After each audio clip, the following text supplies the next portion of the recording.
Hello hello hello भाई, शायद आपके हिसाब से देश में सब कुछ सही चल रहा है, मगर इस वीडियो के एंड तक विद प्रूफ मैं ये साबित कर दूंगा कि आप ही के सोशल मीडिया को इस्तेमाल करके एक ऐसा प्रोपोगेंडा चलाया जा रहा है जो आपको पता भी नहीं चल रहा। देशद्रोही पूरब झा।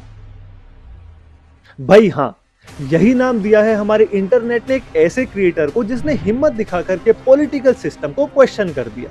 नमस्कार दोस्तों, मेरा नाम है किशिक सहरावत और आप देख रहे हैं किशिक टॉक्स, जहां पर आज की इस एपिसोड में मैं आपको बताना चाहूंगा कि कैसे सोशल मीडिया आज की डेट में सिर्फ कुछ एप्लीकेशंस नहीं बल्कि एक मास वेपन बन गया है पॉपुलेशन को मैनिपुलेट करने का। अब आप पूरब झा को तो जानते ही होंगे। हर्ष बेनीवाल की वीडियोस में छोटे छोटे कैरेक्टर से पूरब ने अपने करियर की शुरुआत करी थी और आज ये इंडिया के सबसे बड़े क्रिएटर्स में से एक है। आजकल का कोई भी रिसेंट शो देख लो, पूरब झा उसमें आता जाता नजर आ ही जाता है। सिर्फ इतना ही नहीं, पूरब सक्सेसफुल होने के साथ साथ आज की यूथ में रेलेवेंट भी है, जो कि बड़े बड़े यूट्यूबर्स के लिए आज की डेट में एक बहुत बड़ी मिस्ट्री बनती जा रही है। और अपनी स्पॉट और मिमिक्री की वजह से पूरब झा को एआई के नाम से भी जाना जाता है। मगर पूरब झा ने अपने करियर के पीक पे होने के बावजूद इस प्लेटफॉर्म को देश को सुधारने के लिए इस्तेमाल करने की कोशिश की और शायद यही पूरब की सबसे बड़ी गलती साबित होने वाली है। दोस्तों, मैं बात कर रहा हूँ पूरब झा के चैनल पर अपलोड हुई latest video all is hello के बारे में, जहां पर उसने थ्री इडियट्स के कुछ मूवी सीन्स को और गानों को कुछ इस तरह से क्रिएटिवली इंटरप्रेट किया है कि उसने बहुत ही क्रिएटिव तरीके से देश की पॉलिटिकल प्रॉब्लम्स को एक्सपोज किया है। पूरब ने लिटरली एक ऐसी सीरीज ऑफ इश्यूज को एड्रेस किया है जो कि आज के टाइम में बहुत रेलेवेंट है। अरावली हिल्स के इलीगल डिफॉरेस्टेशन के बाद हमारे देश के कैपिटल की चीफ मिनिस्टर को AQI और टेम्परेचर में फर्क ना पता होने के बाद नोएडा में एक सॉफ्टवेयर इंजीनियर की अथॉरिटीज की कम प्रिपेयर्डनेस की वजह से अनफॉर्चुनेट डेथ को भी पूरब ने अपने इस वीडियो में कवर किया। एंड भाई, यहाँ पर पूरब की तारीफ तो बनती है क्योंकि डैम हिम्मत तो चाहिए।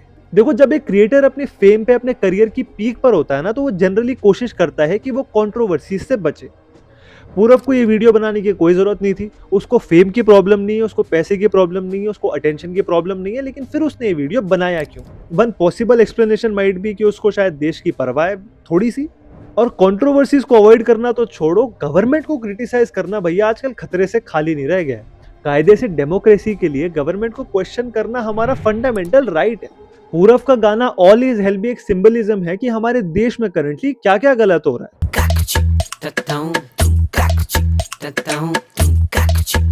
देखो, आप सब सोनम वांगचुक जी को जानते होंगे, जो कि लद्दाख प्रोटेस्ट के बाद अरेस्ट कर लिए गए। कुछ टिपिकल फॉरेन कंट्री से फंडिंग ले रहे हैं जो कि एंटी इंडिया हैं। भाई, सोनम वांगचुक को बाकी देश तो अवार्ड्स देकर के सम्मानित कर रहे हैं, मगर हमारी गवर्नमेंट ने उन्हें इस एक्ट के अंतर्गत जेल में डाल दिया है, जिसके लिए गवर्नमेंट की कोई अकाउंटेबिलिटी नहीं है। उन्हें कुछ बताने की ही जरूरत नहीं है कि उन्हें क्यों अंदर किया गया है, उन्हें कब तक जेल में रखा जाएगा, कब उन्हें रिलीज किया जाएगा, कोई आंसर देने की जरूरत ही नहीं है। देखो, अगर सोनम वांगचुक ने सच में ऐसा किया है, उन्हें शक के बिना पर अंदर रखा जा रहा है, तो फेयर इनफ।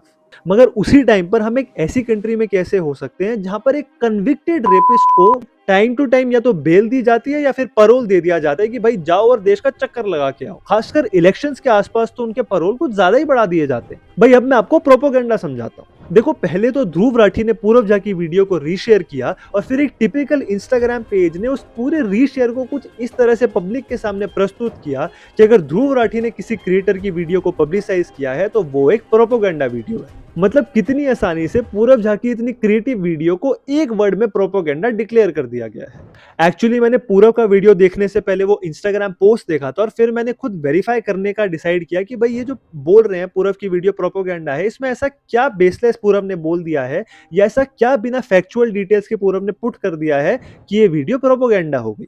मगर वो वीडियो ज्यादा लंबी नहीं है, 10 मिनट की, और 10 मिनट के अंदर मुझे ये तो समझ में आ गया कि पूरब ने तो कोई प्रोपोगेंडा नहीं चलाया, मगर एक पूरा का पूरा आईटी सेल बैठा हुआ है उन लोगों को टारगेट करने के लिए, उन लोगों को एंटी नेशनल बुलाने के लिए जो कि हल्का फुल्का भी गवर्नमेंट की फंक्शनिंग को क्वेश्चन कर देते हैं। अच्छा, अब ऐसा ही एक और इंसिडेंट जो कि 2025 की क्रिसमस पे हुआ था, हम उस पे चलते हैं। हमारे देश की क्रिश्चियन पॉपुलेशन आराम से चर्च में बैठकर क्रिसमस मना रहे थे और वहां पर एक संगठन के लोग घुस जाते हैं, लिटरली प्रीस्ट के कंधे पर हाथ रख दिया जाता है, क्रिसमस का मजाक उड़ाया जाता है, क्रिश्चियनिटी का मजाक उड़ाया जाता है, उनके धर्म को इतना डिसरिस्पेक्ट किया जाता है और भले ही उसके बाद उनके ऊपर केस होता है, उनकी हियरिंग होती है और उसके बाद उनको जनता एक हीरो के तौर पर वेलकम करती है। दोस्तों, ये कोई इकलौता इंसिडेंट नहीं है, ऐसे इंसिडेंट आए दिन हो रहे हैं और बल्कि हो क्या रहे हैं, बढ़ते ही जा रहे हैं।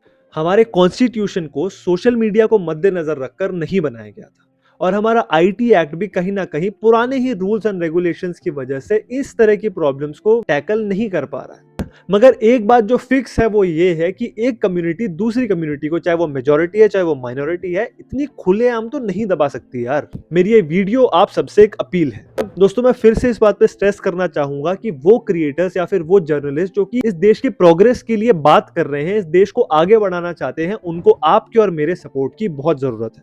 क्योंकि यहां अपने गवर्नमेंट को क्वेश्चन किया, वहां से हजारों लाखों लोग एक मिशन पे लग जाते हैं कि इस बंदे को एंटी नेशनल दिखाना ही दिखाना है। चलो मैं एक छोटा सा एग्जांपल देकर आपसे एक प्रॉब्लम डिस्कस करता हूं। अगर हम बात करें इंडिया और पाकिस्तान की, तो ऑब्वियसली 1947 से लेकर के अब तक इंडिया एक मच स्ट्रॉन्गर कंट्री बन चुका है। No doubts in that, India economically strong है, पॉलिटिकली स्ट्रांग है, जियोपॉलिटिकली स्ट्रांग है, हमारे अच्छे रिलेशंस है बाकी कंट्रीज के साथ, हम एक न्यूट्रल स्टांस भी रख पाते हैं वॉर्स के अंदर, जो कि एक बहुत ही बड़ी प्रिविलेज है। मगर अगर हम सिर्फ पाकिस्तान को ही एक कंपैरिजन क्राइटेरिया रखेंगे तो हम करंट लेवल से कैसे ग्रो कर सकते हैं? दोस्तों हमारे देश में रिवर को भगवान माना जाता है और वहां पर हम नदी की हालत देख लो, और दूसरे देशों में जहां पर रिवर को एक रिवर ही माना जाता है, वहां पर रिवर की हालत देख लो। हमारे देश में माँ बेटियों को भगवान माना जाता है, यहाँ पर हमारी विमेन सेफ्टी का रेशियो देख लो, और जहां पर विमेन को विमेन ही माना जा रहा है वहां पर भी देख लो। अब मैं क्यों कंपेयर करूं पाकिस्तान से और बांग्लादेश से और उन कंट्रीज से जहां पर हमसे बुरे हालात है? मैं उनसे कंपेयर करके क्यों खुश हूं जब हमसे और भी आगे कंट्रीज है और हमको एस्पायर करना चाहिए कि हम उन जैसा बने, उनको टक्कर दें। एज एन इंडियन सिटीजन मुझे लगता है कि हमारी कंट्री ने बहुत प्रोग्रेस किया है। इंडिया एक घर है नई सोच का, हमारे देश से बहुत सारे $1 बिलियन स्टार्टअप्स निकल रहे हैं, हम लोग वाकई में दुनिया को काफी ज्यादा वैल्यू ऐड करके दे रहे हैं। मगर सिर्फ इतना ही काफी नहीं है, अभी भी और भी बहुत सारी बेसिक ऐसी चीजें हैं जहां पर हमें एज अ कंट्री मेहनत करने की जरूरत है। तो दोस्तों मेरी ये वीडियो भारत की उस जनता के लिए है जो कि अपनी आंखों पर पट्टी बांधने से इनकार करती है, और मैं फिर एक बार रिक्वेस्ट करना चाहूंगा कि सिर्फ पूरब जा ही नहीं, बल्कि जितने भी जर्नलिस्ट, जितने भी क्रिएटर्स आज की देश में भारत को इंप्रूव करने की बात कर रहे हैं, ये खतरा उठा रहे हैं, प्लीज उनको सपोर्ट कीजिए। अब आप मुझसे एग्री करते हैं या नहीं, मुझे कमेंट्स में लिख के जरूर बता देना। So guys, I hope you liked my video. You can also check out other historical and current affairs videos if you would like to, and until then take care. Bharat Mata की जय, and I will see you in the next one. Thank you.